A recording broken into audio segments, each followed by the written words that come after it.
اور تم؟ میری تو جان ہے، رجو نے سینے پر ہاتھ رکھ کر کہا۔ تمہیں یہ سب کرتے ہوئے ڈر نہیں لگا، اپنے شوہر کے ہوتے ہوئے یوں کسی اور کے ساتھ؟ ایمن نے سیب کی کاش اٹھاتے ہوئے پوچھا۔ وہ ہنسی پھر گنگنائی۔ جب پیار کیا تو ڈرنا کیا؟ پیار کیا، کوئی چوری نہیں کی باجی۔ صاحب آ گئے۔ وہ ایک دم ہڑبڑائی۔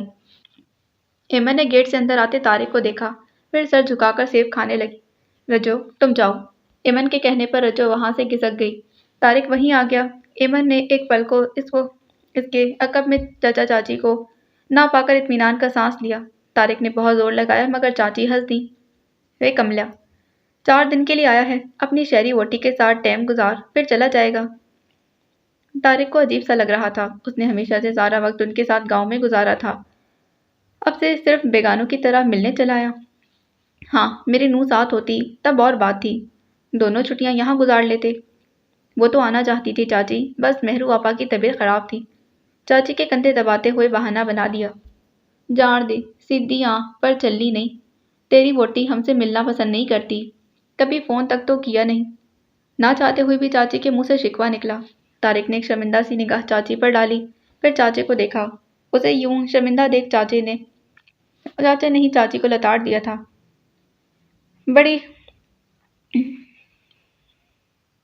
بڑی پٹھی مت ہے تیری، زبان تالو سے نہیں لگتی تو اٹھ کر باہر چلی جا، جانوروں کا چارہ دانا دیکھ لے جا کر۔ چاچا، چاچی کچھ غلط تو نہیں کہہ رہی؟ طارق نے آہستگی سے کہا۔ دیکھ پتر، یا تو بندہ کوئی رشتہ باندھے نا، اگر باندھ لے تو پھر آخری سانس تک نبھائے۔ وہ مرد ہی کیا جو اپنی ووٹی کو سیدھا نہ کر سکے؟ وہ یہاں نہیں آتی، نہ آئے، پر میری مان اسے ساتھ لے جا، ادھر اکیلا چھوڑ کر جانا بھی ٹھیک نہیں۔ میں عقل وقل نہیں، اس میں عقل وقل نہیں، خواہ مخواہ کسی نے پٹھی مت دے دی تو پچھتائے گا، چاچے نے قطعی لہجے میں کہا تو طارق خاموش ہو گیا۔ واپسی کا سفر بہت بوجھل لگا۔ کیسی ہو؟ دن کیسا گزرا؟ وہ اس کے سامنے والی کرسی پر بیٹھ گیا۔ ایمن خاموش ہی رہی، اس نے بھی چاچا چاچی کا حال نہیں پوچھا۔ طارق جھنجھلا گیا۔ کچھ کھانے کو ملے گا؟ کیوں، آج چاچی نے کچھ نہیں کھلایا؟ ایمن نے ترچھی نگاہ سے اسے دیکھا۔ چاچی کو پتہ نہیں تھا کہ میری بیوی ہاتھ پیر توڑ کر بیٹھی ہے، ورنہ کھلانے کے ساتھ کھانا باندھ کر دیتی۔ نوکر کیا دنیا کو دکھانے کے لیے رکھے ہیں؟ ایمن نے تڑک کر کہا۔ صرف نوکروں کے سر پر نہیں چلتے بیوقوف لڑکی، وہ غصے سے بولا۔ میں بے عقل ہوں، پھوڑ اور بد سلیقہ ہوں تو لے آؤ کوئی سلیقے والی، میری جان کیوں عذاب میں ڈال رکھی ہے؟ ایمن نے ہاتھ مارا۔ سیب والی پلیٹ اڑتی ہوئی گھاس پر دور جا گری، کاشیں یہاں وہاں بکھر گئیں۔ طارق نے لب بھیج کر پلیٹ کو دیکھا۔ ہاں، غلطی ہو گئی جو میں تمہارے باپ کے ہاتھوں میں آ گیا تھا، مجھے کیا معلوم تھا وہ اپنا کھوٹا سکہ چلا رہا ہے۔ شوہر آئے تو بیویاں چائے پانی کا پوچھتی ہیں، یہاں تو تر تر شروع ہو گئی ہے۔ وہ غصے سے کرسی کھسکا کر کھڑا ہو گیا۔ گلسنے کے بجائے عقب میں وہ الٹ پڑی تھی۔ وہیں بیٹھے رہتے، چاچی کا گوڈا پکڑ کر، خوب سکھائی پڑھائی ہوتی ہے۔ ایمن نے جاہل عورتوں کی طرح تانا مارا۔ طارق کا رنگ ایک دم سرخ ہوا۔ بکواس بند کرو، خبردار جو ان کے بارے میں ایک لفظ بھی کہا۔ کیوں نہ کہوں، ضرور کہوں گی، جیسے جاہل تم ویسے وہ۔ جانے کس چیز کا غبار تھا جو وہ بنا سوچے سمجھے بولی۔ زبان کو تالا اس وقت لگا جب طارق کے سیدھے ہاتھ کا تھپڑ اس کے گال پر پڑا۔ زبان کھینچ لوں گا گدی سے۔ ایمن کچھ لمحے شردر رہ گئی، دوسرے پل چیخ اٹھی تھی۔ تم نے مجھے مارا؟ مارو اور مارو، مارو، یہی تو کر سکتے ہو، یہی اصلیت تھی تمہاری جو آج سامنے آ گئی ہے۔ تم جان پوچھ کر نوکروں کو تماشا دکھاتی ہے۔ گیٹ پر کھڑے حمید کو دیکھ کر طارق پر گھڑوں پانی پڑ گیا، جو غالباً شور سن کر اندر آیا تھا، پھر میاں بیوی کو یوں آمنے سامنے دیکھ تیزی سے باہر نکل گیا۔ ایمن اب تک چیخ رہی تھی۔ طارق نے بے بس ہو کر اسے بازو سے پکڑ کر گھسیٹا۔ چھوڑو، چھوڑو مجھے۔ طارق نے اسے نہیں چھوڑا تھا۔ ایمن نے اس کے بازو پر اپنے دانت گاڑ دیے۔ طارق نے بلبلا کر دوسرے ہاتھ سے اس کے بالوں کو پکڑا، بالوں کو جھٹکا دیا اور گھسیٹتے ہوئے اندر لے گیا تھا۔ راستے میں پڑے گملے سے ایمن کو زور کی ٹھوکر لگی، انگوٹھے کا ناخن ہی کھڑ گیا۔ نوکروں میں سے جس نے یہ منظر دیکھا دانتوں میں انگلیاں دبا کر رہ گیا۔ طارق نے اسے بیڈ روم میں دھکیل کر دروازہ بند کر دیا اور خود لاؤنج میں سر پکڑ کر بیٹھ گیا۔ اس کی دانش میں یہ اس کی زندگی کا بدترین دن تھا، لیکن وہ نہیں جانتا تھا کہ یہ اس کی زندگی کے بدترین دنوں کا نقطۂ آغاز تھا۔ باقی اگلی قسط میں جانے سے پہلے چینل کو سبسکرائب کریں، ویڈیو کو لائک کریں، بیل آئیکن کو پریس کرنا ہرگز نہ بھولیں۔ ملتے ہیں اس کی اگلی قسط میں۔ اللہ حافظ۔